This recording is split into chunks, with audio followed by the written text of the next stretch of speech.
দলৰ নেতা কৰ্মীয়ে সন্মিলিত গণশক্তিত যোগদান কৰাৰ কাৰণে বহুদিনৰ পৰা যোগাযোগ কৰি আছিলে। সেইকাৰণে আমি কেন্দ্ৰীয় কমিটিয়ে আমি এলানি যোগদান কাৰ্যসূচী হাতত ল'বৰ কাৰণে সিদ্ধান্ত গ্ৰহণ কৰিছিলোঁ।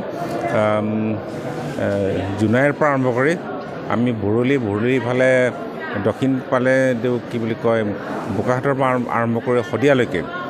তো আমি যিধৰণে আমি সিদ্ধান্ত কৰিছোঁ সেইমতে এতিয়া ডেট বিভিন্ন তাৰিখ ঠিক কৰা হৈছে। আজি বৰ্ণালী ব্লকত এই কাৰ্যসূচী আৰম্ভ হৈছে আৰু বৰ্ণালী যিটো ব্লক সেই ব্লকত প্ৰায় 550জনে আজি ইয়াত যোগদান কৰিছে আৰু আৰম্ভণি খুব সুন্দৰ হৈছে। আৰু ইতিমধ্যে আমি খবৰ পাইছোঁ যে জোনাইত প্ৰায় 1500 বিভিন্ন দলৰ নেতাকৰ্মীয়ে গণশক্তি যোগদান কৰিব আৰু চিচিটকানিতো তেনেধৰণে আমি 500 বিভিন্ন দলৰ নেতাকৰ্মীয়ে বিশেষভাৱে আমি কংগ্ৰেছ জাপ আৰু অগপৰ নেতাকৰ্মীসকলে আগ্ৰহ প্ৰকাশ কৰিছে। আৰু যিহেতু আমি NDA লগত আছোঁ গতিকে আমি বিজেপি দলৰ নেতাকৰ্মীসকলক আমি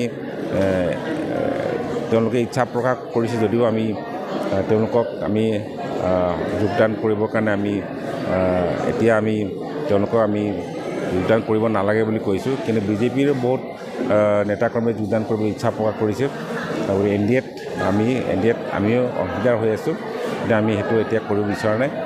তো বিশেষভাৱে কংগ্ৰেছ দলৰ ওপৰত কংগ্ৰেছ নেতাকৰ্মীৰ আস্থা হেৰুৱাই পেলাইছে আৰু বিশেষভাৱে কংগ্ৰেছত কোনো নেতা নাই আজি। আৰু কংগ্ৰেছে কি কৰিব তেওঁলোকৰ কোনো যিটো পলিচি ঠিক নহয় আৰু সঠিক এটা স্পষ্ট পলিচি তেওঁলোকে গ্ৰহণ কৰিব পৰা নাই আৰু তেওঁলোকৰ এটা গ্ৰহণযোগ্য নেতা তেওঁলোকে বিচাৰি পোৱা নাই।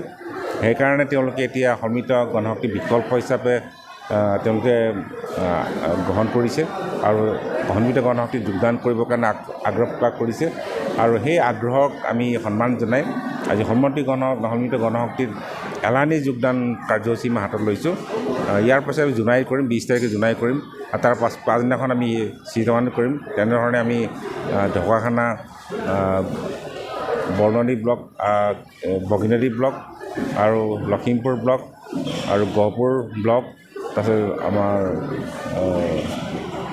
আমাৰ ভৰলিত আমি যাম। তাৰপিছতে আমি ক্ৰমান্বয়ে আমি সেইধৰণে আমি যোগদান কাৰ্যসূচী আমি আগুৱাই নিম আৰু আমি ভাবিছোঁ আমাৰ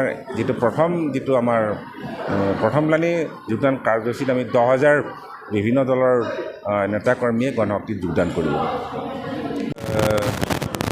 আমি পৰ্যায়ত প্ৰায় 550জনে যোগদান কৰিছে। যদিও ইয়াত আহিব পৰা নাই বিভিন্ন কাৰণৰ কাৰণে, আমি আশা ৰাখিছোঁ প্ৰায় 550জনে ইয়াত যোগদান কৰিছে।